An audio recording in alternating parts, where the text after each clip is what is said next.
Hi മക്കളെ, നമ്മൾ ഇന്ന് പോക്കാൻ പോകുന്നത് നമ്മുടെ 5th ചാപ്റ്ററായ ഇലക്ട്രോ കെമിസ്ട്രീനെ പറ്റിയാണ്. കുറച്ച് ഏറ്റവും നല്ല ഇമ്പോർട്ടൻ്റ് ആയ ചാപ്റ്റർ ആണ്. ക്രിസ്മസ് എക്സാമിനും അതുപോലെ തന്നെ SSLC എക്സാമിനും വളരെ ഇമ്പോർട്ടൻ്റ് ആയ ചാപ്റ്റർ ആണ്. എന്നാൽ ചിലർക്ക് ചില കൺഫ്യൂസിങ് ആവുന്ന ഒരു ചാപ്റ്ററും കൂടിയാണിത്. പക്ഷെ കൺഫ്യൂഷൻ ഒന്നും വേണ്ട കേട്ടോ. വളരെ ശ്രദ്ധിച്ച് മിസ്സിൻ്റെ കൂടെ ഒരു 30 മിനിറ്റ് നിങ്ങൾ ഇരുന്ന് കഴിഞ്ഞ് കഴിഞ്ഞാൽ 30-50 മിനിറ്റിൽ ഈ കോൺസെപ്റ്റ് ഒക്കെ പിടി കിട്ടിക്കഴിഞ്ഞാൽ വളരെ സ്മൂത്ത് ആയിട്ട് മനസ്സിലാക്കാൻ പറ്റുന്ന, ഒറ്റ പ്രാവശ്യം നോക്കുമ്പോൾ തന്നെ നിങ്ങൾക്ക് ചിട്ടിയുടെ റോബോട്ട് പോലെ നിങ്ങൾക്ക് സ്കാൻ ചെയ്യുമ്പോൾ തന്നെ മനസ്സിലാക്കാൻ പറ്റുന്ന വളരെ സിമ്പിൾ ചാപ്റ്റർ ആണിത്. ഓക്കെ, നമുക്ക് സമയം കളയാണ്ട് നമുക്ക് ചാപ്റ്ററിലേക്ക് പോവാം. എടാ, എവിടെയെങ്കിലും ഈ ഒരു പടത്തിലേക്ക് നോക്കിക്കേ. ഈ പടം നിങ്ങൾക്ക് എവിടെയെങ്കിലും കണ്ട ഓർമ്മയുണ്ടോ? ഓർക്കുന്നുണ്ടോ നീ? ഈ പടം വേറെ എവിടെയല്ല, നമ്മുടെ ടെക്സ്റ്റ് ബുക്കിൽ തന്നെ ഇൻട്രൊഡക്ഷൻ തന്നെ നിങ്ങൾ ഇങ്ങനെ ഒരു പടം കണ്ടുകൊണ്ടാണ് തുടങ്ങുന്നത്. ഈ പടത്തിൽ എന്താ കാണിച്ചേക്കുന്നത്? ഇങ്ങനെ ഒരു സാഹചര്യം നമുക്ക് പലർക്കും ഉണ്ടായി കാണും. നിങ്ങളുടെ പാരൻസുമായിട്ട് നിങ്ങൾ എവിടെയെങ്കിലും ട്രിപ്പ് പോവുകയോ പുറത്തേക്ക് പോകുമ്പോഴോ ഒക്കെ ഇങ്ങനെ ഒരു സാഹചര്യം ഉണ്ടാവും. അല്ലെങ്കിൽ അറ്റ്ലീസ്റ്റ് ആരെങ്കിലും ഒക്കെ ഇങ്ങനെ വഴിയിൽ ഇങ്ങനെ നിന്നുപോയി പോസ്റ്റായി കിടക്കുന്ന സിറ്റുവേഷൻസ് അവർക്കും ഉണ്ടാകും. ഇനി ഇത് രണ്ടും അല്ലെങ്കിൽ അറ്റ്ലീസ്റ്റ് മൂവീസിലെങ്കിലും നിങ്ങൾ കണ്ടു കാണുമല്ലോ. ഇവിടെ ഇതുപോലെ വണ്ടി ഓഫായി പോസ്റ്റ് ആയിരിക്കുന്ന സിറ്റുവേഷൻ ആണ് പെൺകുട്ടിക്ക്. അപ്പൊ മെക്കാനിക്ക് വന്നിട്ടുണ്ട്. മെക്കാനിക്ക് ഇവിടെ പറയുന്നത് എന്താന്ന് വെച്ചാൽ ബാറ്ററി ഡ്രെയിൻ ആയി പോയതാന്ന. വണ്ടിയിലോ ബാറ്ററിയോ ഡ്രെയിൻ ആയി പോയേക്കണോ? അതെങ്ങനെ? ബാറ്ററി എന്ന് പറയുന്ന സാധനം മിസ് ഞാൻ ഫിസിക്സിൽ പഠിച്ചതാ. അതെങ്ങനെ കെമിസ്ട്രീനകത്ത്? ബാറ്ററിക്കുള്ളിൽ എന്താ ഉള്ള? ബാറ്ററി ഡ്രെയിൻ ആയതും വണ്ടി ഓഫ് ആവുന്നതും തമ്മിൽ എന്താ ബന്ധം?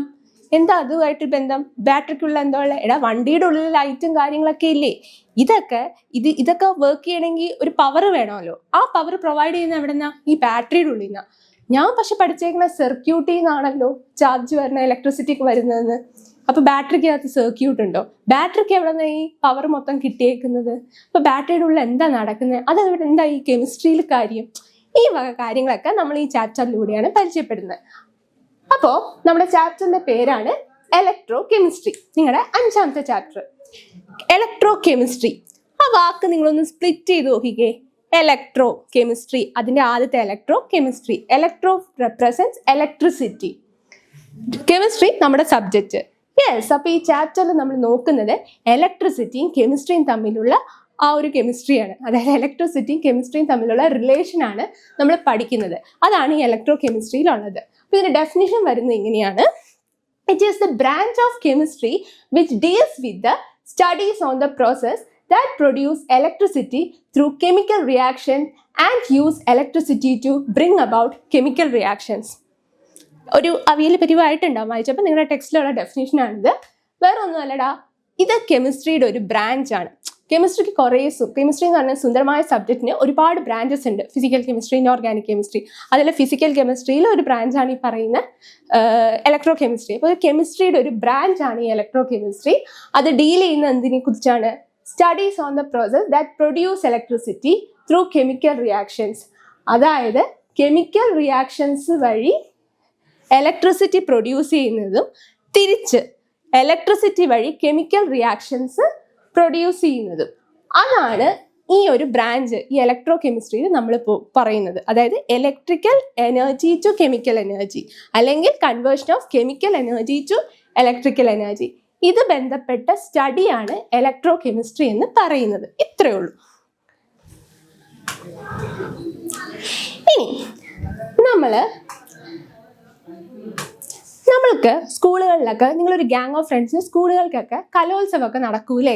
കലോത്സവം നടക്കുമ്പോൾ നമ്മളെല്ലാവരും ഒരു ഐറ്റത്തിനാണോ പേര് കൊടുക്കുന്നത്? ഇപ്പം നിങ്ങൾക്കിടയിൽ എല്ലാവർക്കും ഒരേ ടാലൻ്റ് ആണോ ഉള്ളത്? ചിലവർക്ക് പാട്ട് പാടാൻ കഴിയും, ചിലവർക്ക് ഡാൻസ് ചെയ്യാൻ അറിയും, ചിലവർക്ക് നന്നായിട്ട് പെട്ടെന്ന് പഠിക്കാൻ പറ്റും, ചിലവർ ക്വിസിലൊക്കെ പെർഫോം ചെയ്യും, ചിലവർ എന്തിലൊക്കെയാണ് പോകുന്നത്, ചിലവർ നന്നായിട്ട് എഴുതും, പടം വരയ്ക്കും, ഇങ്ങനെയൊക്കെ ഉണ്ട്. അപ്പൊ ഇവരൊക്കെ ഇവരുടെ കഴിവിനനുസരിച്ചുള്ള ഫീൽഡ് കോമ്പറ്റീഷൻസ് ആണ് ഇവരെ ചെയ്യുന്നത്, അല്ലേ? അപ്പൊ ഏറ്റവും നന്നായിട്ട് പടം വരയ്ക്കുന്നവൻ പടം വരയ്ക്കുന്ന കോമ്പറ്റീഷനിലായിരിക്കും പോകുന്നത്, പാട്ട് പാടുന്നവൻ പാട്ട് പാടുന്ന കോമ്പറ്റീഷൻസിലായിരിക്കും പോകുന്നത്. ഇനി ആ ഒരു ഗ്രൂപ്പ്, അതായത് നന്നായിട്ട് പടം വരയ്ക്കുന്ന ആൾക്കാർ പോകുന്നത് ഡ്രോയിങ് കോമ്പറ്റീഷൻ ആയിരിക്കും. ഡ്രോയിങ് കോമ്പറ്റീഷൻ ഇനി ആ ഒരു ഗ്രൂപ്പ് പോയി എന്ന് കരുതിയിട്ട് അവിടെയുള്ള എല്ലാവർക്കും പ്രൈസ് കൊടുക്കുമോ? ഇല്ല. ഒന്നാം സമ്മാനം ഒരാൾക്കല്ലേടാ കൊടുക്കാൻ പറ്റുള്ളൂ. സോ ആ ദിവസം ഡ്രോയിങ് കോമ്പറ്റീഷൻസിൽ ഏറ്റവും നന്നായിട്ട് പെർഫോം ചെയ്ത ആരോ, ഏറ്റവും നന്നായിട്ട് വരച്ചാരോ അയാൾക്കായിരിക്കും സമ്മാനം കൊടുക്കുന്നത്, അല്ലെ? ആ പെർഫോമൻസ് ആയിരിക്കും നമ്മൾ എടുക്കുന്നത്. ഇതുപോലെ തന്നെ കെമിസ്ട്രിയിലും നമ്മുടെ എലിമെന്റ്സിനും ഇങ്ങനെ എല്ലാ എലിമെന്റ്സും അത്ര റിയാക്റ്റീവ് അല്ല. അതായത് റിയാക്റ്റീവ് എന്ന് പറഞ്ഞാൽ ഒരു എലിമെന്റ് അവയുടെ ടെൻഡൻസി, കെമിക്കൽ റിയാക്ഷനിൽ പങ്കെടുക്കാനുള്ള അവയുടെ ടെൻഡൻസിനെയാണ് നമ്മൾ റിയാക്ടിവിറ്റി എന്ന് പറയുന്നത്. എല്ലാ എലിമെന്റ്സും റിയാക്ടിവിറ്റി അല്ല. ഇതിനെ ഇൻഫ്ലുവൻസ് ചെയ്യുന്ന ടെമ്പറേച്ചർ കാര്യം, എല്ലാ സാധനവും എയറുമായിട്ട് റിയാക്ഷൻ കാണിക്കണമെന്നില്ല. ചിലത് എയറിൽ റിയാക്റ്റീവ് ആവും, ചിലത് വെള്ളത്തിലായിരിക്കും. ഇനി എയറിലും വെള്ളത്തിലും ചിലത് റിയാക്റ്റീവ് ആവും. അങ്ങനെ ഓരോ ടീമായിട്ടാണ് ഇവരെ തിരിച്ചേക്കുന്നത്. ഇനി ഇതിൽ തന്നെ ഞാനിപ്പോൾ കുറച്ച് മുമ്പ് കോമ്പറ്റീഷൻ്റെ കാര്യം പറഞ്ഞ പോലെ, പടം വരയ്ക്കുന്ന എല്ലാവർക്കും 1ാം സമ്മാനം കിട്ടില്ല എന്ന് പറഞ്ഞ പോലെ, ഇതിൽ തന്നെ റിയാക്റ്റീവ് ആയിട്ടുള്ള, അതായത് ഇപ്പം എയറിൽ തന്നെ റിയാക്റ്റീവ് ആയിട്ടുള്ള സാധനം എല്ലാം ഈക്വൽ ആയിട്ടല്ല എയറിൽ റിയാക്റ്റീവ് ആവുന്നത്. എയറിൽ തന്നെ റിയാക്ടിവിറ്റി ഉള്ള ഗ്രൂപ്പുകളിൽ തന്നെ കുറച്ചുകൂടെ റിയാക്ടിവിറ്റി കൂടുന്ന ആൾക്കാരുണ്ടാവും. അതായത് ചില എലിമെന്റ്സ് ഇപ്പം വെള്ളത്തിൽ ഇട്ടുമ്പോൾ തന്നെ റിയാക്ടിവിറ്റി കാണിക്കും, ചിലത് കുറെ കഴിഞ്ഞിട്ടായിരിക്കും കാണുന്നത്, ചിലത് ഒട്ടും കാണിക്കത്തുമില്ല. അങ്ങനെ ഓരോ എലിമെന്റ്സും ഓരോ പോലെയായിരിക്കും. അപ്പൊ അതിനെയാണ് നമ്മൾ റിയാക്ടിവിറ്റി എന്ന് പറയുന്നത്. ഇങ്ങനെ ഈ എലിമെന്റ്സിനെ പറ്റി ഇങ്ങനെ സ്റ്റഡി ചെയ്തപ്പോൾ നമ്മുടെ കുറച്ച് സയന്റിസ്റ്റ് ഇവരുടെ റിയാക്ടിവിറ്റി അനുസരിച്ച്, അതായത് ഓരോ വസ്തുക്കളായിട്ട് കെമിക്കൽ റിയാക്ഷനിലുള്ള ഇവരുടെ ആ ടെൻഡൻസി, കെമിക്കൽ റിയാക്ഷനിൽ പങ്കെടുക്കാനുള്ള ടെൻഡൻസിയുടെ അവരുടെ ആ റിയാക്ടിവിറ്റി വെച്ചിട്ട് അതിന്റെ ഡിക്രീസിങ് ഓർഡറിൽ ഇവരെ തരം തിരിച്ചിട്ടുണ്ട്. അതിനെയാണ് നമ്മൾ റിയാക്ടിവിറ്റി സീരീസ് എന്ന് പറഞ്ഞത്. അതെന്താണ്? The series in which elements are arranged in the decreasing order of their reactivity is known as reactivity series. അങ്ങനെയാണ് റിയാക്ടിവിറ്റി സീരീസ് എന്ന് പറയുന്നത്. എന്താണ്? എലിമെന്റ്സിനെ ഓർഡറിൽ അറേഞ്ച് ചെയ്തേക്കുവാണ്. അതിന്റെ ഡിക്രീസിങ് ഓർഡറിൽ, റിയാക്ടിവിറ്റിയുടെ ഡിക്രീസിങ് ഓർഡറിൽ ഓരോ എലിമെന്റ്സിനെ അറേഞ്ച് ചെയ്തതിനെയാണ് നമ്മൾ റിയാക്ടിവിറ്റി സീരീസ് എന്ന് പറയുന്നത്. ആ സീരീസ് ആണ് കൊടുത്തേക്കണേ. ഈ ഇമേജ് നിങ്ങൾ ഓർക്കണ്ടല്ലോ, നിങ്ങൾ ടെക്സ്റ്റ് ബുക്കിൽ തന്നിരിക്കുന്ന ടേബിൾ 5.3 ഒരു ഇമേജ് ആണിത്. ഇതാണ് നമ്മുടെ റിയാക്ടിവിറ്റി സീരീസ്. ഇതിലേക്ക് നോക്കിക്കഴിഞ്ഞാൽ മോളിൽ നിന്ന് താഴത്തേക്ക് പോകും തോറും ഇതിന്റെ റിയാക്ടിവിറ്റി കുറഞ്ഞു വരും. അപ്പോൾ എന്താണ് ഈ പറയുന്ന റിയാക്ടിവിറ്റി സീരീസ്? നമ്മുടെ എലിമെന്റ്സിനെ നമ്മൾ അതിന്റെ റിയാക്ടിവിറ്റിന്റെ ഡിക്രീസിങ് ഓർഡറിൽ ഓരോ എലിമെന്റ്സിനെ ഇങ്ങനെ അറേഞ്ച് ചെയ്തതാണ് റിയാക്ടിവിറ്റി സീരീസ്. നിങ്ങളുടെ ടെക്സ്റ്റ് ബുക്കിൽ റിയാക്ടിവിറ്റി സീരീസ് നമുക്ക് പഠിക്കാൻ തന്നിട്ടുണ്ട്. ആ റിയാക്ടിവിറ്റി സീരീസ് ആണ് ഇവിടെ കൊടുത്തേക്കുന്നത്. ഇതിനകത്ത് നോക്കുവാണെങ്കിൽ കാണിച്ചിട്ടുണ്ട്, പൊട്ടാസ്യം ആണ് ആദ്യം തുടങ്ങുന്നത്. പൊട്ടാസ്യം തൊട്ട് ഗോൾഡ് വരെ ഇങ്ങനെ കുറേ എലിമെന്റ്സ് നമ്മൾ താഴത്തേക്ക് എഴുതിയിട്ടുണ്ട്.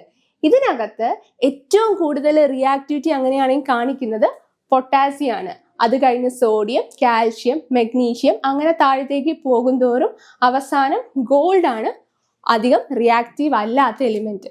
അതുകൊണ്ടാണ് ഈ സ്വർണ്ണം നമ്മളിങ്ങനെ കഴുത്തിലിട്ടൂടെ എന്നാൽ വെള്ളി കറക്കുക, അല്ലെങ്കിൽ ഇപ്പം ഇരുമ്പ് കൊണ്ട് കിടക്കണ പോലെ സ്വർണ്ണം കയ്യിൽ വെച്ചുകൊണ്ടിരുന്നതിനാൽ സ്വർണത്തിന്റെ നിറമൊന്നും പെട്ടെന്ന് പോവില്ല. അത് അങ്ങനെ തന്നെ അതിന്റെ ആ ഷൈനിങ്ങും ആ ചാംസും ഒക്കെ നിൽക്കും. പക്ഷെ ഇരുമ്പ്, അലൂമിനിയം ഒക്കെ ആണെങ്കിലോ അത് ഈ പറയുന്ന അറ്റ്മോസ്ഫിയർ ആയിട്ട് റിയാക്ട് ആവുന്നതുകൊണ്ടാണ് അവയുടെ മേലിൽ ഒരു ഓക്സൈഡ് ലെയർ, അറ്റ്മോസ്ഫിയറിൽ ഓക്സിജൻ ഉണ്ടല്ലേ, അവ തമ്മിൽ ഇങ്ങനെ റിയാക്ട് ആവുന്നതുകൊണ്ടാണ് അവിടെ ആ ചാം പോകുന്നത്. അതുകൊണ്ടാണ് ഇതൊന്നും നമ്മൾ ആഭരണങ്ങളായിട്ട് എടുക്കാത്തത്. നിങ്ങൾക്കറിയോ, അതായത് വർഷങ്ങൾ മുമ്പ്, അതായത് ഈ അലൂമിനിയം ആദ്യം കണ്ടുപിടിച്ച സമയത്ത് അലൂമിനിയം സെപ്പറേറ്റ് ചെയ്യാൻ ഭയങ്കര പാടായിരുന്നു. അതായത് ഇന്നത്തെ സെപ്പറേഷൻ മെത്തേഡ്സ് അല്ല അന്ന് കാലത്ത് ചെയ്തുകൊണ്ടിരുന്നത്. അന്ന് നമ്മുടെ ഗോൾഡിനേക്കാളും പ്രൈസ് ആയിരുന്നു അലൂമിനിയം. അപ്പൊ ഗ്രീക്കില് പല രാജാക്കന്മാരും ഗോൾഡ് കൊടുത്തിട്ട് അലൂമിനിയം പാട്ടുകളില്ലേ, കോയിൻസ് പോലത്തെ സാധനങ്ങൾ, വലിയ സ്ട്രക്ചർ ഒന്നുമില്ല, വാങ്ങിച്ചു വെച്ചായിരുന്നു. ഗോൾഡ് കൊടുത്തിട്ട് വാങ്ങിച്ചു വെച്ചായിരുന്നു. ഒരു ടൈം മെഷീൻ കിട്ടിയിരുന്നെങ്കിൽ നമുക്ക് അവിടെ പോയിട്ട് ഇന്ന് ഗോൾഡിന് നല്ല പ്രൈസാണ്. അവരുടെ കയ്യിൽ നിന്ന് ഗോൾഡ്, അലൂമിനിയം കുറച്ച് പാട്ടുകൾ അങ്ങോട്ട് കൊടുത്തിട്ട് നമുക്ക് ഗോൾഡ് കളക്ട് ചെയ്യായിരുന്നു. പിന്നീട് സയന്റിസ്റ്റ് വന്ന് അതിൻ്റെ അലൂമിനിയം ഈസി ആയിട്ട് സെപ്പറേറ്റ് ചെയ്യാൻ വന്നപ്പോഴാണ് നമ്മളുടെ ഗോൾഡിന്റെ പ്രൈസ് കൂടുകയും അലൂമിനിയം ചീപ്പർ ആകുകയും ചെയ്തത്. അങ്ങനെ ഒരു കാര്യം കൂടി ഉണ്ട്. അപ്പൊ എന്തുകൊണ്ടാണെന്ന് വെച്ചാൽ അലൂമിനിയത്തിന്റെ ഈ മെറ്റീരിയൽസിന്റെ അബൻഡറ്റി ഒക്കെയാണ് അതിന്റെ വാല്യൂസ് നിശ്ചയിക്കുന്നത്. പിന്നെ രണ്ടാമത്തെ ഒരു മാറ്ററാണ് ഇതിന്റെ റിയാക്ടിവിറ്റി. റിയാക്റ്റീവ് അല്ലാത്ത മെറ്റൽസ് അന്തരീക്ഷമായിട്ടൊന്നും റിയാക്ട് ആവാണ്ട് അതിന്റെ ചാംസ് അങ്ങനെ തന്നെ നിൽക്കും. അപ്പൊ അത് കാണാനും ഭംഗിയുണ്ടാകും. അതാണ് ഇതിന് കാരണം. അപ്പൊ റിയാക്ടിവിറ്റി സീരീസിന് വലിയൊരു ഇമ്പോർട്ടൻസ് ഉണ്ട്. ഞാൻ ജസ്റ്റ് പറഞ്ഞു എന്നുള്ളൂ. എനിവേ ഇത് നമുക്ക് കാണാപ്പാഠം പഠിക്കേണ്ടതാട്ടോ. നമുക്ക് അടുത്തയിലേക്ക് നോക്കാം. ഇനി നമ്മൾക്ക് ഞാൻ വേറൊരു കാര്യം പറയട്ടെ. നമ്മൾ ഈ റിട്ടയർമെന്റ് എന്ന് പറഞ്ഞാൽ അറിയായിരിക്കും അല്ലേ? അതായത് ഒരു ജോലി കയറി ഇപ്പം നിങ്ങളുടെ ചില ടീച്ചേഴ്സ് റിട്ടയർഡായി, ഒരു കുറേ ഏജ്ഡ് ആയ ടീച്ചേഴ്സൊക്കെ റിട്ടയർഡ് ആയിട്ട് പോയിട്ടുണ്ടാവും. അല്ലെങ്കിൽ നിങ്ങൾക്ക് അറിയുന്ന പലരും റിട്ടയർമെന്റ്, അതായത് പോസ്റ്റിൽ കയറി റിട്ടയർ ആയിട്ടുണ്ടാവും. സോ എങ്ങനെയാണ് മോസ്റ്റ്ലി കാണുന്നത്, റിട്ടയർ ആവുക എന്ന് പറഞ്ഞു കഴിഞ്ഞാൽ കുറേ ഏജ്ഡ് ആയിട്ടുള്ള ആൾക്കാരായിരിക്കും റിട്ടയർ ആയി പോകുന്നത് ആദ്യം. അപ്പം എങ്ങനെയാണ് ഈ റിട്ടയർമെന്റ് പ്രോസസ്സ് നടക്കുന്നത്? അതായത് ഏജ് കാറ്റഗറി വെച്ചിട്ടാണെങ്കിൽ കുറേ ഏജ്ഡ് ആയിട്ടുള്ളവർ എങ്ങനെയാണ് ഈ റിട്ടയർമെന്റ് നടക്കുന്നതെന്ന് വെച്ച് കഴിഞ്ഞാൽ, ഇപ്പം കറൻ്റ്ലി ഇപ്പം ഞാനൊരു പോസ്റ്റിലിരിക്കുകയാണ്, എനിക്ക് പ്രായമായി നന്നായിട്ട്. അങ്ങനെയാകുമ്പോൾ എൻ്റെ റിട്ടയർമെന്റ് വന്നു എന്ന് പറഞ്ഞു കഴിഞ്ഞാൽ, ഞാൻ റിട്ടയർ ആവുന്ന ദിവസം തന്നെ എൻ്റെ പോസ്റ്റിലേക്ക് ഞാൻ വേറൊരാൾ വരും. അതായത് ഇപ്പം ഞാൻ വല്ല DVSP SP ഒക്കെയാണെന്ന് കരുത്. അപ്പം എൻ്റെ റിട്ടയർമെന്റ് ആകുമ്പോൾ പുതിയൊരു SP, കുറച്ചുകൂടെ ചെറുപ്പക്കാരനായ അല്ലെങ്കിൽ ചെറുപ്പക്കാരിയായ പുതിയൊരു ചുറുചുറുക്കുള്ള ഒരാൾ ആ പോസ്റ്റിലേക്ക് ഇങ്ങനെ കയറി വരും. അപ്പോഴാണ് ഞാൻ റിട്ടയർ ആയി എന്ന് പറയാൻ പറ്റുക അല്ലേ? ഇതുപോലെ, അതായത് എനിക്ക് പകരം എന്നെ മാറ്റി വേറൊരാൾ കയറി വരും. അതാണ് നമ്മളുടെ റിട്ടയർമെന്റ് പ്രോസസ്സ്. ഈ സെയിം കാര്യമാടാ നമ്മൾ ഡിസ്പ്ലേസ്മെന്റ് റിയാക്ഷൻ എന്ന് പറയുന്നത്. അതായത് ഒരു മെറ്റലിനെ, ഒരു എലിമെന്റിനെ മാറ്റി ആ സ്ഥാനത്ത് വേറൊരു എലിമെന്റ് വരുന്നതാണ് കാരണം. അല്ലെങ്കിൽ നേരെ തിരിച്ച് ചിന്തിക്കാം, ഈ എലിമെന്റ് മാറുന്നത് കൊണ്ട് മറ്റൊരു എലിമെന്റ് കയറി വരുന്നത്, അതിനെയാണ് നമ്മൾ ഡിസ്പ്ലേസ്മെന്റ് റിയാക്ഷൻസ് എന്ന് പറഞ്ഞത്. അങ്ങനെ നോക്കിക്കഴിഞ്ഞ് കഴിഞ്ഞാൽ നമ്മൾ ടെക്സ്റ്റ് ബുക്കിൽ ഒരു എക്സ്പെരിമെന്റ് പറഞ്ഞിട്ടുണ്ട്. ഒന്നുമില്ല, ഒരു ബീക്കറിൽ കുറച്ച് കോപ്പർ സൾഫേറ്റ് എടുത്ത് വെക്കുക. എന്നിട്ട് ആ കോപ്പർ സൾഫേറ്റിലേക്ക് നിങ്ങൾ ഒരു സിങ്കിന്റെ റോഡ് അല്ലെങ്കിൽ ഒരു സിങ്കിന്റെ മറ്റൊരു സ്ട്രിപ്പ് കിട്ടും, ഒരു സിങ്കിന്റെ ഒരു കഷ്ണം, അത്രേ ഉള്ളൂ. അതെടുത്ത് ഇടുക, കുറച്ച് മതി. അത് എടുത്ത് കോപ്പർ സൾഫേറ്റ് സൊല്യൂഷനകത്ത് ഇടുക. കോപ്പർ സൾഫേറ്റ് സൊല്യൂഷൻ്റെ ഒരു വൈബ്രൻറ്റ് ബ്ലൂ കളറാണ്. ഞാൻ ഇട്ടേക്കുന്ന ഈ കോട്ടിൻ്റെ ഒരു ലൈറ്റ് വേർഷൻ, അതാണ് കോപ്പർ സൾഫേറ്റിൻ്റെ കളറ്. അപ്പോൾ ഈ സാധനത്തിലേക്ക് നമ്മൾ സിങ്ക് ഇട്ടു. കുറേ കഴിയുമ്പോൾ, ഒരു 2-3 hours കഴിയുമ്പോൾ എടുത്ത് നോക്കിക്കഴിഞ്ഞ് കഴിഞ്ഞാൽ എന്താ ഇങ്ങനെ കാണാൻ പറ്റും. മിസ് ഇതൊന്ന് നടുക്കത്തേക്ക് ആക്കാം കേട്ടോ. ഓക്കെ, അതായത് കണ്ടോ, ഈ കാണിച്ചേക്കുന്ന സിങ്ക് സ്ട്രിപ്പാണ്.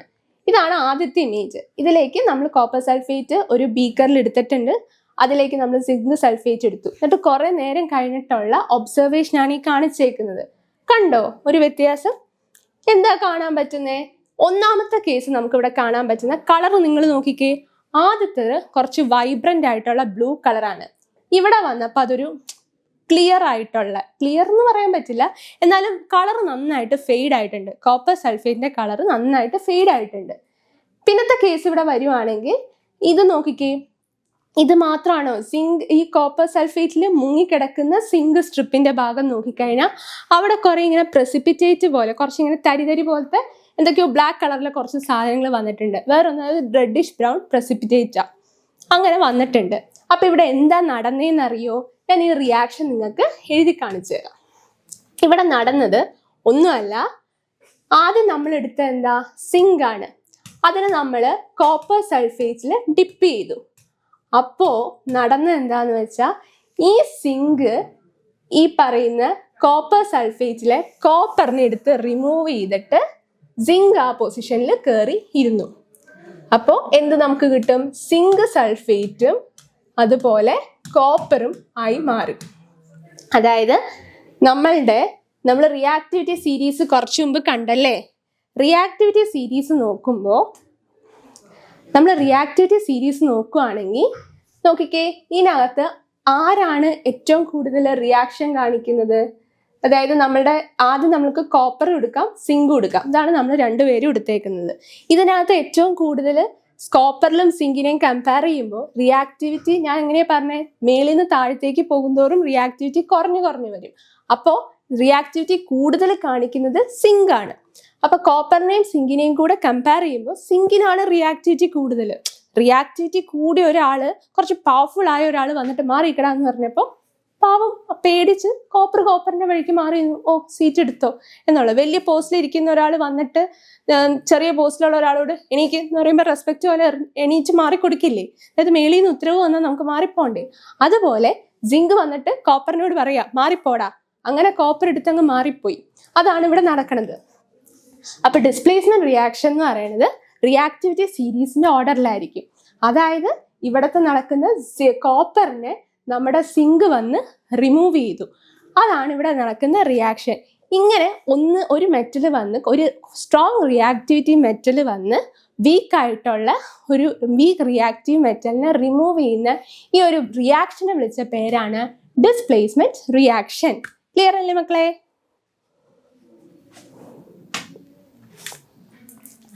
ഇനി ഈ പറയുന്ന ഡിസ്പ്ലേസ്മെന്റ് റിയാക്ഷന് അതായത് കുറെ കാര്യങ്ങളുണ്ട്. നമുക്ക് വന്ന് ഇത് ഒന്നിനെ റിമൂവ് ചെയ്യുന്നു, അങ്ങനെ റിയാക്ടിവിറ്റി കാണാൻ പറ്റും. ഇനി ഇതുപോലെ തന്നെ വേറൊരു ആപ്ലിക്കേഷനാണ് ഡിസ്പ്ലേസ്മെന്റ് റിയാക്ഷൻ്റെ. എല്ലാ മെറ്റലും നമ്മളുടെ ഈ പറയുന്ന ആസിഡ്സ് ആയിട്ട് റിയാക്ട് ചെയ്യുന്നത് വേറെ വേറെ രീതിയിലായിരിക്കും. ഫോർ എക്സാമ്പിൾ, നിങ്ങളുടെ ടെക്സ്റ്റ് ബുക്കിൽ തന്നെയുള്ള ഒരു ഇമേജ് ആണ് ഈ കൊടുത്തേക്കുന്നത്. ഓക്കെ, ഇനി ഞാൻ പറഞ്ഞു നമുക്ക് ഡിസ്പ്ലേസ്മെന്റ് റിയാക്ഷൻ മൂന്നാമത്തെ ഒരു ആപ്ലിക്കേഷനാണ് ഈ പറയുന്ന പോലെ ഓരോ എലിമെന്റ്സും. ഞാൻ ആദ്യം പറഞ്ഞു നമ്മുടെ ഈ പറയുന്ന ഓരോ എലിമെന്റ്സും ഈ പറയുന്ന റിയാക്ടിവിറ്റി എന്ന് പറഞ്ഞ ടെമ്പറേച്ചർ, അതുപോലെ തന്നെ അറ്റ്മോസ്ഫിയർ, ഇതിനൊക്കെ ബന്ധപ്പെട്ടു ഇരിക്കുന്നു. ഇത് മാത്രമല്ല, ഓരോ എലിമെന്റ്സും ഈ ആസിഡും ബേസും നമ്മൾ പഠിച്ചാണല്ലോ, ആസിഡും ബേസിലും റിയാക്ട് ചെയ്യുന്നത് വളരെ ഡിഫറെൻ്റ് ആയിട്ടായിരിക്കും. ചിലത് വളരെ ആക്റ്റീവായിട്ട് റിയാക്ട് ചെയ്യും, അതായത് വിഗറസ് റിയാക്ഷൻ. ഇപ്പം ക്ലാസ്സിൽ തന്നെ ടീച്ചർ നിങ്ങളോട് ക്വസ്റ്റ്യൻ ചോദിക്കുക, നമുക്ക് എല്ലാവരും തന്നെ എണീറ്റ് ക്ലാസ്സിൽ ആൻസർ പറയൂ. ചിലവർ കുറച്ച് ഷൈ ആയിരിക്കും. ഇപ്പോൾ നിങ്ങളുടെ ക്ലാസ്സിലെ ടീച്ചർക്ക് ക്വസ്റ്റ്യൻ വേണ്ട, നിങ്ങളുടെ ക്ലാസ്സിൽ ചോദിച്ചു ആരാണ് നന്നായിട്ട് പാട്ട് പാടുന്നത്, എല്ലാവരും സ്വയം എണീറ്റ് പറയോ?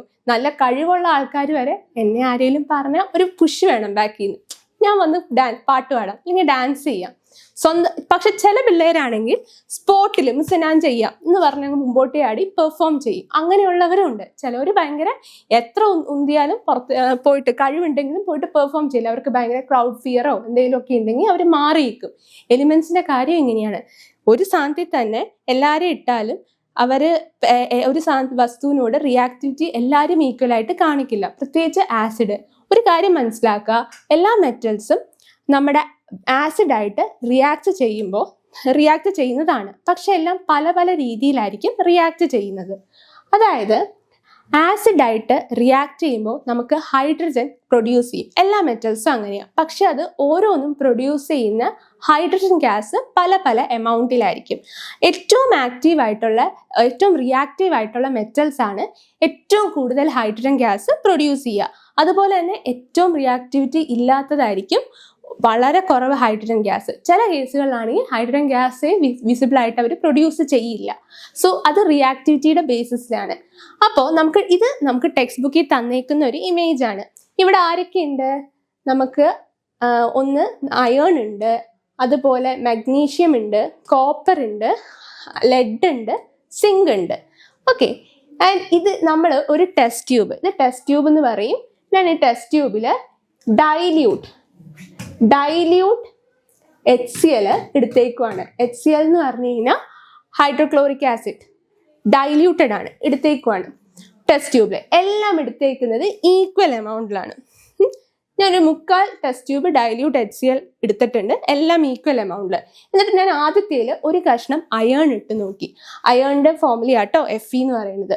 ഒന്നിൽ ഞാൻ അയേൺ ഇട്ട് നോക്കി, മറ്റൊന്നിൽ ഞാൻ മെഗ്നീഷ്യം ഇട്ട് നോക്കി, വേറൊന്നിൽ ഞാൻ കോപ്പർ ഇട്ട് നോക്കി, വേറൊന്നിൽ ഞാൻ ലെഡ് ഇട്ട് നോക്കി. Pb മീൻസ് ലെഡ് ആണ്. അടുത്തത് വേറൊന്നിൽ ഞാൻ സിങ്ക് ഇട്ട് നോക്കി. അങ്ങനെ ഞാൻ 5 ടെസ്റ്റ് ട്യൂബിൽ which is filled with dilute HCl ഞാൻ 5 മെറ്റൽസ് ഇട്ട് നോക്കുകയാണ്. പ്രതീക്ഷ പോലെ തന്നെ എനിക്ക് ബബിൾസ് കിട്ടി. പക്ഷെ പലതും പല റേറ്റ് ബബിൾസാണ് കിട്ടിയത്. ഏറ്റവും കൂടുതൽ ഇവിടെ ഇമേജിൽ കാണാൻ പറ്റും, ഏറ്റവും കൂടുതൽ ബബിൾസ് റിലീസ് ചെയ്തേക്കുന്നത് മെഗ്നീഷ്യാണ്. അതുപോലെ തന്നെ ബബിൾസ് ഒട്ടും തന്നെ റിലീസ് ചെയ്യാത്തത് കോപ്പറാണ്. അങ്ങനെയാണെങ്കിൽ നമ്മൾ റിയാക്ടിവിറ്റി സീരീസ് മുമ്പ് പഠിച്ചു. അപ്പോൾ ഇതിൽ നോക്കിക്കഴിഞ്ഞാൽ അറിയാൻ പറ്റും ഏറ്റവും കൂടുതൽ റിയാക്റ്റീവ് ആയിട്ടുള്ളത് മെഗ്നീഷ്യമാണ്. അതുകൊണ്ട് തന്നെ മെഗ്നീഷ്യത്തിന് കൂടുതൽ ഹൈഡ്രജൻ ഇവിടെ റിലീസായി. ഈ ഇമേജ് നോക്കിയിട്ട് നമുക്ക് ഓർഡറിൽ ഇതുവരെ എഴുതാം. എങ്ങനെയാണ്? അങ്ങനെ നോക്കിക്കഴിഞ്ഞ് കഴിഞ്ഞാൽ ആദ്യം ഏറ്റവും കൂടുതൽ നമ്മൾ കൂടുതലിൽ നിന്ന് കുറവിലേക്കാണ് എഴുതി പോണത്. അപ്പോൾ ഏറ്റവും കൂടുതൽ റിയാക്റ്റീവ് ഇവിടെ ആരെയിപ്പോൾ മെഗ്നീഷ്യമാണ്. അത് കഴിഞ്ഞാൽ കുറച്ച് മെഗ്നീഷ്യത്തിന് അത്രയല്ലെങ്കിലും കുറച്ചുകൂടെ കൂടുതൽ ഹൈഡ്രജൻ ബബിൾസ് പ്രൊഡ്യൂസ് ചെയ്തേക്കുന്ന സിങ്ക് ആണ്. അപ്പം രണ്ടാമത്തെ പൊസിഷനിൽ വരുന്നത് സിങ്ക് ആണ് അടുത്ത റിയാക്റ്റീവ് മെറ്റൽ. ഇനി സിങ്കിനോളം അല്ലെങ്കിലും നെക്സ്റ്റ് കുറച്ചുകൂടെ ഹൈഡ്രജൻ ബബിൾസ് ഉള്ളത് നെക്സ്റ്റ് വരുന്നത് അയേൺ ആണ്. അയേൺ കുറച്ച് തന്നു. അപ്പം നെക്സ്റ്റ് വരുന്ന റിയാക്റ്റീവ് എന്ന് പറയുന്നത് അയേണിനെ നമുക്ക് എഴുതാം. അടുത്തത് ആരാ നോക്കുന്നത്? അടുത്തത് നോക്കിക്കഴിഞ്ഞാൽ ലെഡാണ് റിയാക്ടിവിറ്റി കാണിച്ചേക്കുന്നത്. അങ്ങനെ നോക്കിക്കഴിഞ്ഞാൽ കോപ്പർ, ഇവിടെ എന്തെങ്കിലും ബബിൾസ് കാണാൻ പറ്റുന്നുണ്ടോടാ? ഇല്ല. അങ്ങനെ നോക്കിക്കഴിഞ്ഞാൽ കോപ്പറാണ് ഒട്ടും റിയാക്റ്റീവ് ആവാത്തത്. അങ്ങനെയാണെങ്കിൽ ഞാനിവിടെ അതിൻ്റെ ഡിസെൻഡിങ് ഓർഡറിൽ എഴുതിയേക്കാണ്. മെഗ്നീഷ്യം, സിങ്ക്, അയേൺ, ലെഡ്, അതുപോലെ തന്നെ കോപ്പർ, ഇങ്ങനെ എഴുതിയിട്ടുണ്ട്. ഇന്ന് റിയാക്റ്റീവ് സീരീസ് വെച്ച് കമ്പയർ ചെയ്യുമ്പോൾ കണ്ടോ, മെഗ്നീഷ്യമാണ് ഇവരെ വെച്ച് സിങ്കിനെ വെച്ച് കമ്പയർ ചെയ്യുമ്പോൾ കുറച്ചുകൂടെ ഹൈ, അതിൻ്റെ ഓർഡറിലാണ് ഈ വന്നിരിക്കുന്നത്. ഓക്കെ, സോ ഏറ്റവും അങ്ങനെ നോക്കിക്കഴിഞ്ഞാൽ നിങ്ങൾ ശ്രദ്ധിക്കേണ്ട കാര്യം, ഇങ്ങനെ ഇമേജ് തന്നില്ലെങ്കിലും ഏറ്റവും കൂടുതൽ, അതായത് മെറ്റൽസിൻ്റെ കേസിൽ ഒരു ആസിഡായിട്ട് അത് റിയാക്ട് ചെയ്യുമ്പോൾ ഹൈഡ്രജൻ ഗ്യാസ് പ്രൊഡ്യൂസ് ആകും. അപ്പോൾ ഏറ്റവും കൂടുതൽ ഗ്യാസ് പ്രൊഡ്യൂസ് ചെയ്യുന്നത് ഏതാണോ അതാണ് ഏറ്റവും കൂടുതൽ റിയാക്റ്റീവ് എന്ന് പറയാൻ പറ്റുന്നത്. അപ്പോൾ അതിന് നമ്മൾ എന്ത് ചെയ്തു, റിയാക്റ്റീവ് സീരീസ് ആയിട്ട് കമ്പയർ ചെയ്യുമ്പോൾ റിയാക്ടിവിറ്റി സീരീസിൻ്റെ ഓർഡറിലാണ് ഈ ഓരോ എലിമെൻസും ഗ്യാസ് പ്രൊഡ്യൂസ് ചെയ്തേക്കുന്നത്. സോ ഇതിൽ നിന്ന് നമുക്ക് പറയാൻ പറ്റും ഏറ്റവും ഹൈ റിയാക്റ്റീവ് എന്ന് പറയുന്നത് മെഗ്നീഷ്യമാണ്. അതുപോലെ തന്നെ ഒട്ടും റിയാക്റ്റീവ് അല്ല എന്ന് പറയുന്നത് കോപ്പറാണ്. ഓക്കെ, ക്ലിയർ അല്ലേ മക്കളെ? ഇനി നമ്മൾ ചാപ്റ്ററിൻ്റെ കുറച്ച് ഇമ്പോർട്ടൻറ്റ് ഭാഗത്തേക്ക് പോവുകയാണ്. അതായത് ഇമ്പോർട്ടൻ്റ് ഞാൻ പറഞ്ഞു നേരത്തെ, നിങ്ങൾ പേടിക്കൊന്നും വേണ്ട കേട്ടോ. ഇലക്ട്രോ കെമിക്കൽ സെൽസ്, അതായത് നമ്മൾ ആദ്യം ഒരു ഇമേജ് ഒക്കെ കണ്ടല്ലേ കാറിൻ്റെ ബാറ്ററിയുടെ, അങ്ങോട്ടൊക്കെയാണ് പോകാൻ പോണത്. അപ്പോൾ അത് ഞാൻ ഇപ്പോൾ പറയല്ല, അതിന് മുമ്പായിട്ട് ഇലക്ട്രോ കെമിക്കൽ സെൽസ് എന്താണെന്ന് നമുക്കൊന്ന് നോക്കാം. അതായത് ഇലക്ട്രോ കെമിക്കൽ സെൽ എന്ന് പറഞ്ഞു കഴിഞ്ഞാൽ ആ പേരിൽ തന്നെയുണ്ട്. ഇലക്ട്രിസിറ്റി ആൻഡ് കെമിക്കൽ, രണ്ട് വാക്കുകളുണ്ട്. അപ്പോൾ ഇലക്ട്രിസിറ്റിയും കെമിസ്ട്രിയും രണ്ടിൻ്റെയും കൂടി റിലേഷൻഷിപ്പ് സൂചിപ്പിക്കുന്ന ഒരു സെൽ എന്ന് പറയുന്നത് നമ്മുടെ ബയോളജി സ്കിന്നിലുള്ള സെല്ലാണ് ഇവിടെ അല്ല, നമ്മളിവിടെ സെല്ലെന്ന് ഉദ്ദേശിക്കുന്നത് ബാറ്ററിനെയാണ് ഉദ്ദേശിക്കുന്നത് കേട്ടോ. അപ്പോൾ ഇലക്ട്രോ കെമിക്കൽ സെൽസിനെ പറ്റിയാണ് നമ്മൾ നോക്കുന്നത്. ഈ ഇലക്ട്രോ കെമിക്കൽ സെൽസ് എന്ന് പറയുന്നത് രണ്ടായിട്ട് ഡിവൈഡ് ചെയ്തിട്ടുണ്ട്. ഒന്ന് ഗാൽവാനിക് സെൽ. എന്താണ് ഗാൽവാനിക് സെല്ല്? ഒന്നെന്ന് പറയുന്നത് ഗാൽവാനിക് സെല്ല്, രണ്ട് എന്ന് പറയുന്നത് ഇലക്ട്രോലൈറ്റിക് സെൽ.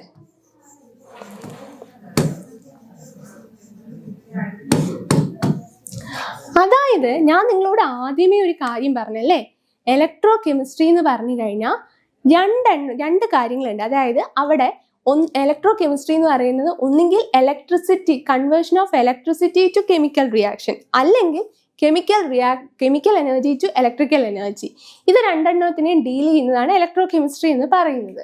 സോ അതുമായിട്ട് ബന്ധപ്പെട്ട സ്റ്റഡിയിൽ ഈ പ്രോസസ്സ് നടക്കുന്ന സെൽസിനെ ആണ് നമ്മൾ ഇലക്ട്രോ കെമിക്കൽ സെൽസ് എന്ന് വിളിച്ചത്. ഈ ഇലക്ട്രോ കെമിക്കൽ സെൽസ് രണ്ടായിട്ട് ഡിവൈഡ് ചെയ്തിട്ടുണ്ട്, ഗാൽവാനിക് സെൽ, ഇലക്ട്രോലൈറ്റിക് സെൽ എന്ന്.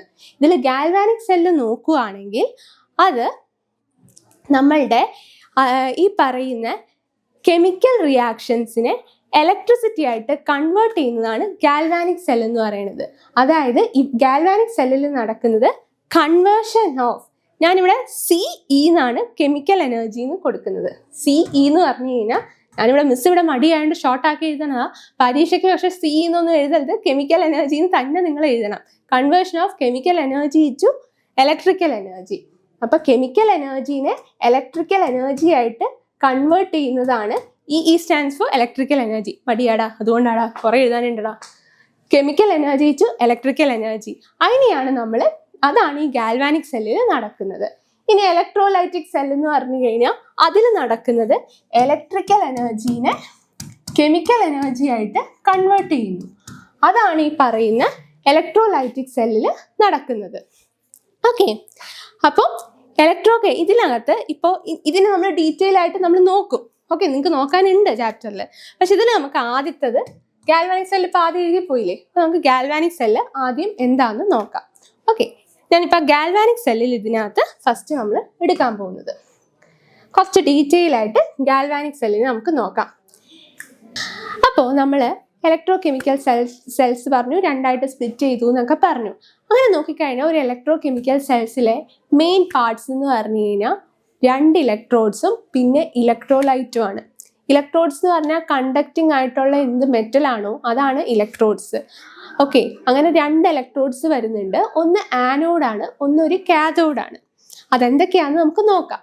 ഇനി രണ്ടെന്ന് പറഞ്ഞാൽ ആ മെറ്റലിൻ്റെ ആ കണ്ടക്റ്റൻസ്, അവ തമ്മിലുള്ള ഇതിൽ ഒരു മെറ്റൽ എന്തായാലും ഒരു ഇതിലേക്ക് വരുമ്പോൾ ഒരു കെമിക്കൽ റിയാക്ഷൻ അവിടെ നടക്കും, ഒരു സൊല്യൂഷനിലേക്ക് ഡിപ്പ് ചെയ്യുമ്പോൾ.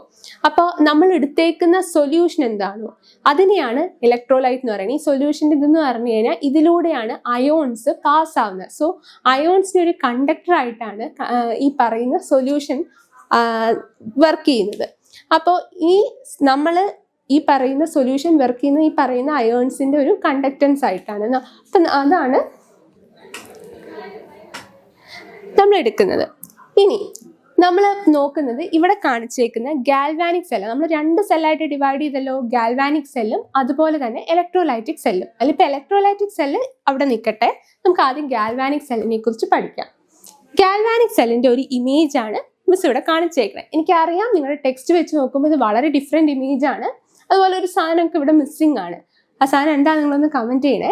എന്തായാലും ഞാൻ ഈ ഇമേജ് കുറച്ചൊന്ന് ക്ലിയർ ആയിട്ട് എക്സ്പ്ലെയിൻ ചെയ്യാൻ വേണ്ടിയിട്ട്, എളുപ്പത്തിൽ വരയ്ക്കാൻ വേണ്ടിയിട്ട് ഇവിടെ പറയാം. കാരണം എക്സാമിന് നമ്മൾ ചുമ്മാ എഴുതിയിട്ട് കാര്യമില്ല, നമുക്ക് എന്തായാലും ഫിഗർ വരയ്ക്കണം. ഗാൽവാനിക് സെല്ല് നിങ്ങൾ വരച്ച് പഠിക്കണം.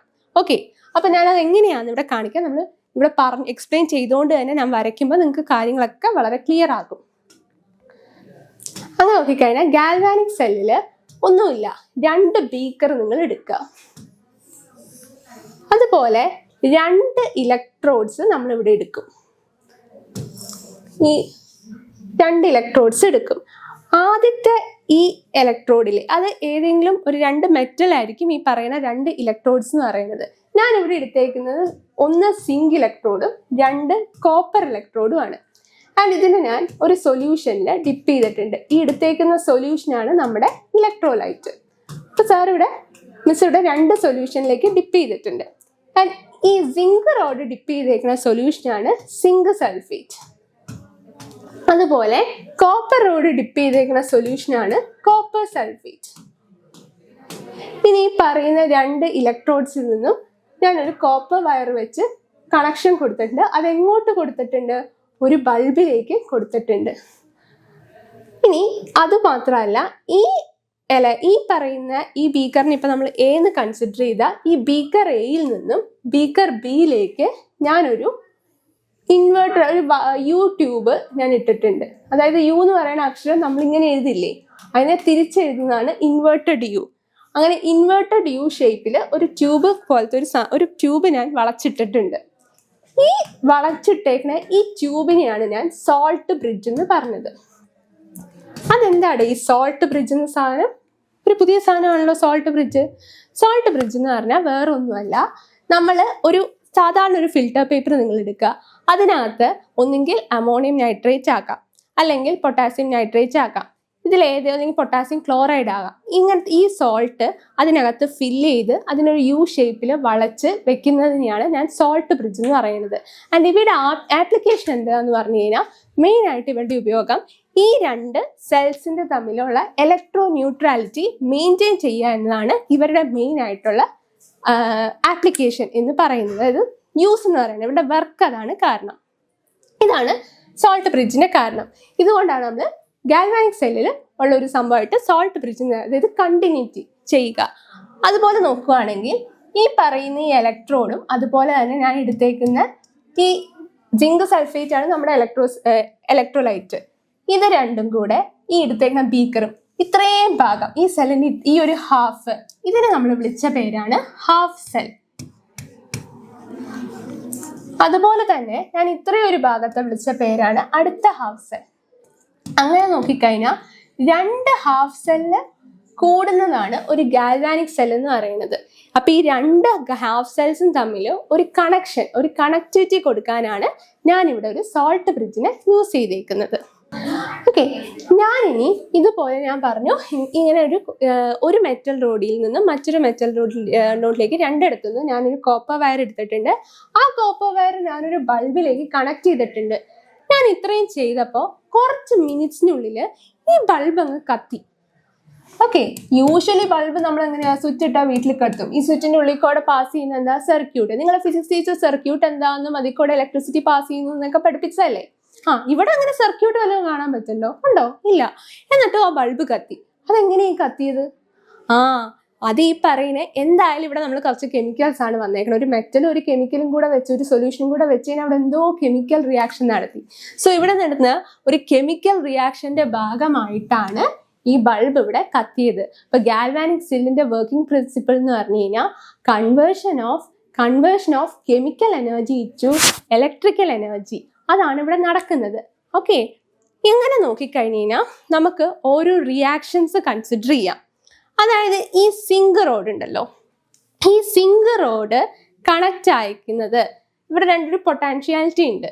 ഇനി കുറച്ചുകൂടെ ക്ലിയർ ആക്കുകയാണെങ്കിൽ ഈ ബൾബിന്റെ സ്ഥാനത്ത് ഞാനൊരു ഗാൽവാനോമീറ്റർ എന്ന് പറയുന്ന സാധനം, അതായത് നമ്മുടെ ഇലക്ട്രിസിറ്റിയുടെ മെഷർ ചെയ്യാനാണ് നമ്മൾ ഗാൽവാനോമീറ്റർ ഘടിപ്പിച്ച് നോക്കുന്നത്. ഒരു ഫ്ലോ ഓഫ് ഇലക്ട്രിസിറ്റി മെഷർ ചെയ്യാൻ വേണ്ടിയിട്ട്. ഫ്ലോ ഓഫ് ഇലക്ട്രോൺസ് ആണല്ലോ ഇലക്ട്രിസിറ്റി എന്ന് പറഞ്ഞാൽ. അപ്പോൾ ഫ്ലോ ഏത് ഡയറക്ഷനിലാണ് എന്ന് മനസ്സിലാക്കാനാണ് നമ്മൾ ഗാൽവാനോമീറ്റർ എന്ന് പറയുന്ന ഉപകരണം യൂസ് ചെയ്യുന്നത്. അപ്പോൾ അത് യൂസ് ചെയ്തപ്പോഴും ഡിഫ്ലക്ഷൻ കാണിച്ചു. അപ്പോൾ ഗാൽവാനോമീറ്ററിൽ ഡിഫ്ലക്ഷൻ കാണിച്ചാൽ അതിൻ്റെ അർത്ഥം എന്തായാലും അങ്ങനെ കൺഫേം ആയി ഇലക്ട്രിസിറ്റി പാസ് ആവുന്നുണ്ടെന്ന്, അത് കെമിക്കൽ റിയാക്ഷനിലാണ് വരുന്നതെന്ന്. ഇവിടെ 2 ബീക്കർ ഉണ്ട്, അതുപോലെ തന്നെ 2 ഇലക്ട്രോഡ്സും ഉണ്ട്. അങ്ങനെ നോക്കിക്കഴിഞ്ഞാൽ രണ്ടിടത്തും അവിടെ ഒരു കെമിക്കൽ റിയാക്ഷൻ നടക്കുന്നുണ്ട്, 2 കെമിക്കൽ റിയാക്ഷൻ നടക്കുന്നുണ്ട്. അപ്പോൾ ആദ്യത്തെ ഈ പറയുന്ന സിങ്കിന്റെ കേസ് ഞാൻ എടുക്കാം. ഇവിടെ സിങ്ക് റോഡ് കണക്റ്റ് ആയിരിക്കുന്നത് ഒരു നെഗറ്റീവ് ടെർമിനലിലാണ്. ഇതെന്തൊക്കെയാണെന്ന് പിന്നെ പറഞ്ഞുതരാം കേട്ടോ. നെഗറ്റീവ് ടെർമിനലിലാണ്. അതുപോലെ തന്നെ കോപ്പർ റോഡ് ഇവിടെ കണക്ട് ചെയ്തിരിക്കുന്നത് പോസിറ്റീവ് ടെർമിനലിലാണ്. അതായത് നമ്മൾ കുഞ്ഞു ക്ലാസ്സിലേ പഠിച്ചിട്ടുണ്ട്, ഇലക്ട്രിസിറ്റി, ഫ്ലോ ഓഫ് ഇലക്ട്രോൺസിനെയാണ് ഇലക്ട്രിസിറ്റി എന്ന് പറയുന്നത്. അപ്പോൾ ഇലക്ട്രിസിറ്റി എപ്പോഴും ഫ്ലോ ചെയ്യുന്നത് എങ്ങോട്ട് ഡയറക്ഷൻ ആയിരിക്കും? പോസിറ്റീവിന്ന് നെഗറ്റീവിലേക്കായിരിക്കും. എന്തുകൊണ്ട് അങ്ങനെ നടക്കുന്നതെന്ന് വെച്ച് കഴിഞ്ഞാൽ, നിങ്ങൾക്കൊരു പൈസ കടം വാങ്ങണം. നിങ്ങൾ പോയിട്ട് കടം വാങ്ങാൻ പോകണം നിങ്ങളെക്കാളും പിച്ചച്ചട്ടി എടുത്തിരിക്കുന്ന ആളുടെ അടുത്ത് നിന്നായിരിക്കും? അല്ല, കുറച്ചുകൂടെ പൈസ ഉള്ള ഒരാളുടെ അടുത്ത്. എനിക്കിപ്പോൾ 100 രൂപ വാങ്ങണമെങ്കിൽ എനിക്ക് 10 രൂപ ഉള്ള ആളുടെ അടുത്താണോ ഞാൻ പോയി 100 രൂപ ചോദിച്ചിട്ട് വലിയ കാര്യമില്ല, അയാളുടെ കയ്യിൽ തരാനില്ല. ഞാൻ കുറച്ച് ഒരു 500 രൂപ ഉള്ള ആളുടെ അടുത്ത് നിന്നാണ് 100 രൂപ ഞാൻ ചോദിച്ചു വാങ്ങുള്ളൂ. അയാളുടെ കയ്യിൽ 500 ഉണ്ട്, സോ എനിക്ക് 100 രൂപ തരാൻ പറ്റും. അതാണ് കേസ് അല്ലേ? അതുപോലെ തന്നെ നമുക്ക് ഇലക്ട്രിസിറ്റിക്ക് ഉണ്ട്. അപ്പം ഇവിടെ രണ്ടുപേർക്കും ഒരു പൊട്ടൻഷ്യൽ ഡിഫറൻസ്, ഇങ്ങനെയുള്ള രണ്ടിടത്തുള്ള ആ ഡിഫറൻസിനെയാണ്, ഈ ഫ്ലോ മെയിൻറ്റെയിൻ ചെയ്യാനുള്ള ഡിഫറൻസിനെയാണ് പൊട്ടൻഷ്യാലിറ്റി എന്ന് പറയുന്നത്. അപ്പോൾ അങ്ങനെ ഒരു സംഭവം ഉണ്ടെങ്കിൽ മാത്രമാണ് ഇലക്ട്രിസിറ്റി അതിലൂടെ നടക്കുള്ളൂ. അങ്ങനെ നോക്കുകയാണെങ്കിൽ ഇതാണ് കോപ്പർ ഇരിക്കുന്ന ഭാഗമാണ് ഗാൽവാനിക് സെല്ലിന്റെ കേസിൽ പോസിറ്റീവ് ടെർമിനൽ. ഗാൽവാനിക് സെല്ലിന്റെ കേസിൽ സിങ്കിന്റെ കാര്യത്തിലാണ്, ഇവിടെയാണെങ്കിൽ ഇത് നെഗറ്റീവ് ടെർമിനൽ ആണ്. നമ്മൾ അങ്ങനെ ഇപ്പൊ 2 ടെർമിനൽസ് ഉണ്ടെന്ന് കണ്ടു. ഇതിനകത്ത് സിങ്കിന്റെ കേസിലും കോപ്പറിന്റെ കേസിലും ഇവിടെ ഒരു റിയാക്ഷൻ നടക്കുന്നുണ്ട്. അങ്ങനെ സിങ്കിന്റെ കേസിലുള്ള റിയാക്ഷൻ ഞാൻ എഴുതുകയാണെങ്കിൽ ഇവിടെ സിങ്കിന് എന്താ പറ്റുന്നതെന്ന് വെച്ച് കഴിഞ്ഞാൽ, സിങ്ക് എന്തുമായിട്ട് എങ്ങനെ മാറും? സിങ്ക് കയറിയിട്ട് സിങ്കിന് അവിടെ നടക്കുന്നതെന്ന് പറഞ്ഞാൽ സിങ്കിന് 2 ഇലക്ട്രോൺസ് അങ്ങ് നഷ്ടമാകും.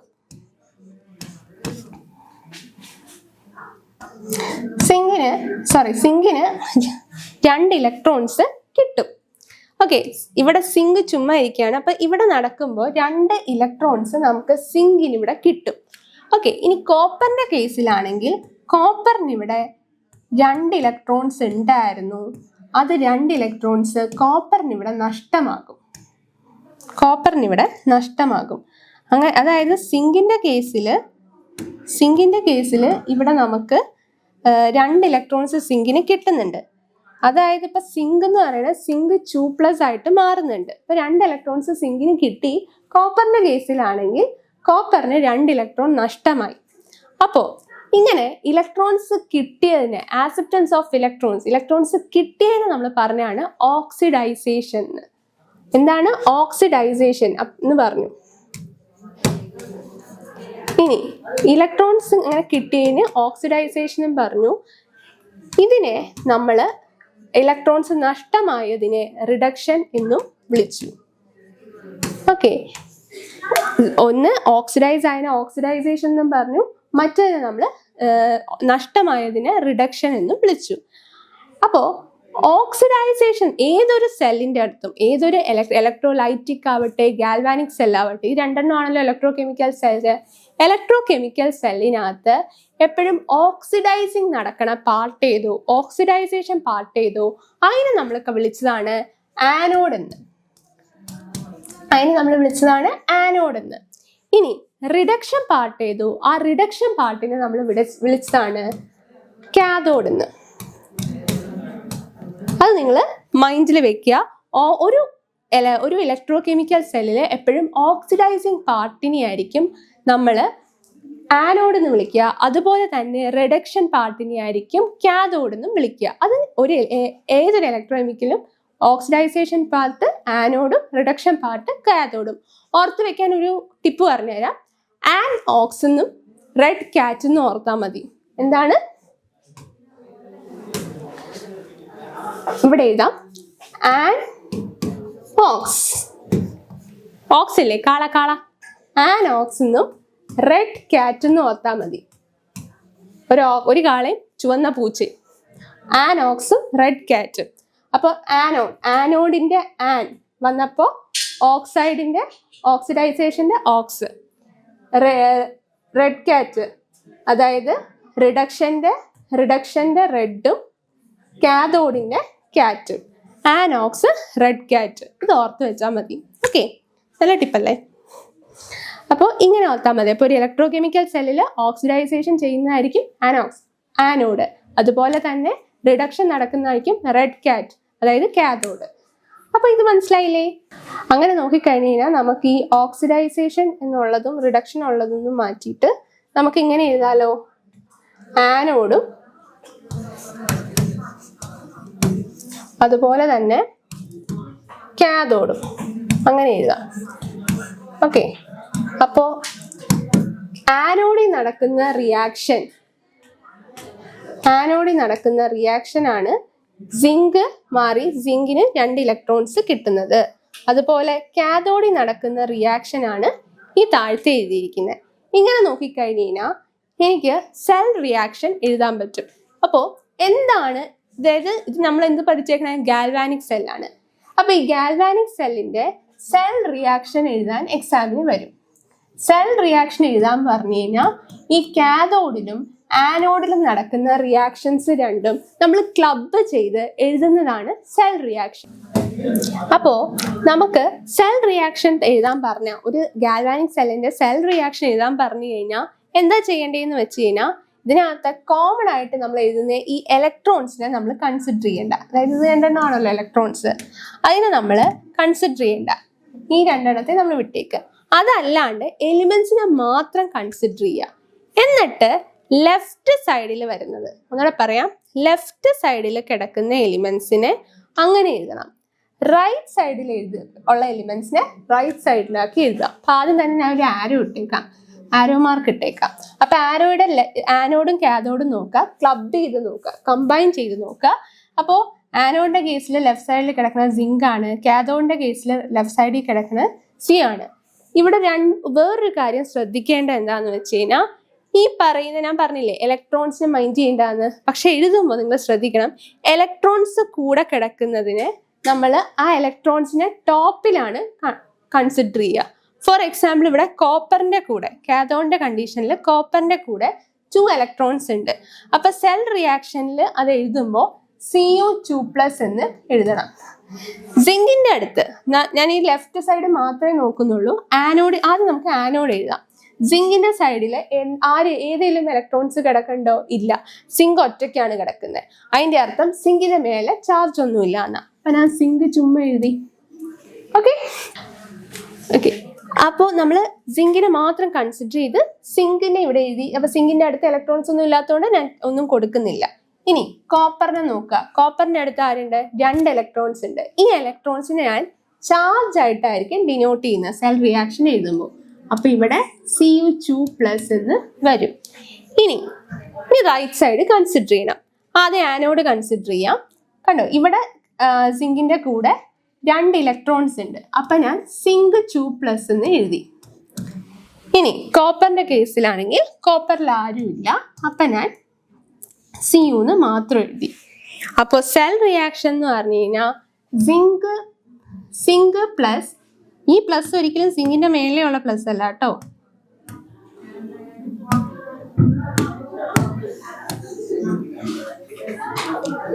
Zinc plus Cu2 plus zinc 2 plus Cu എന്നാണ് സെൽ റിയാക്ഷൻ നമ്മളുടെ വരുന്നത്.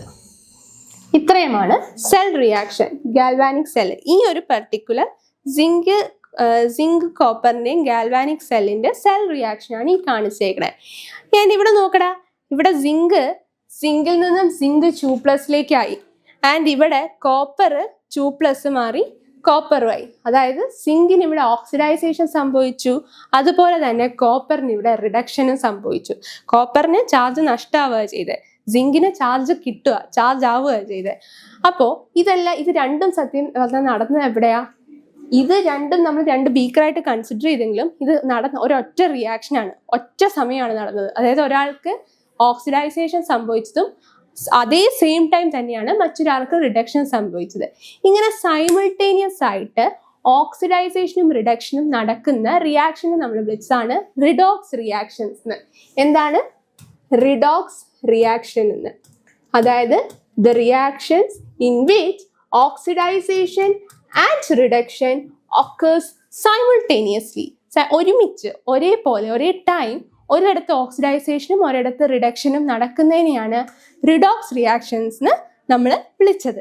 Okay, and galvanic cell is an example of redox reactions. Redox റിയാക്ഷൻ്റെ ഒരു എക്സാമ്പിൾ ആണ് ഗാൽവാനിക് സെല്ലിൽ നടക്കുന്നത്.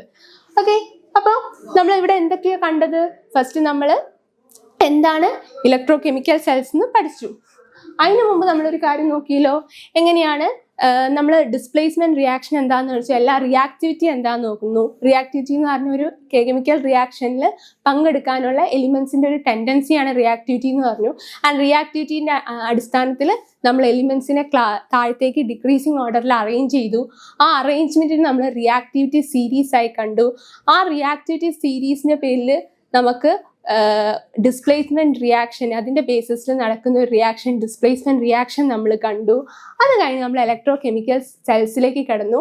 ഇലക്ട്രോ കെമിക്കൽ സെൽസ് രണ്ടായിട്ട് ഞാൻ തിരിച്ചിട്ടുണ്ടെന്ന് പറഞ്ഞു, ഗാൽവാനിക് സെല്ലും ഇലക്ട്രോലൈറ്റിക് സെല്ലും. അതിൽ ഗാൽവാനിക് സെല്ലാണ് നമ്മളിപ്പോൾ പരിചയപ്പെട്ടത്, അതിൻ്റെ പാർട്സ്, കാര്യങ്ങൾ, അതിൽ നടക്കുന്ന റിയാക്ഷൻ, അങ്ങനെ ഗാൽവാനിക് സെല്ല് നോക്കി.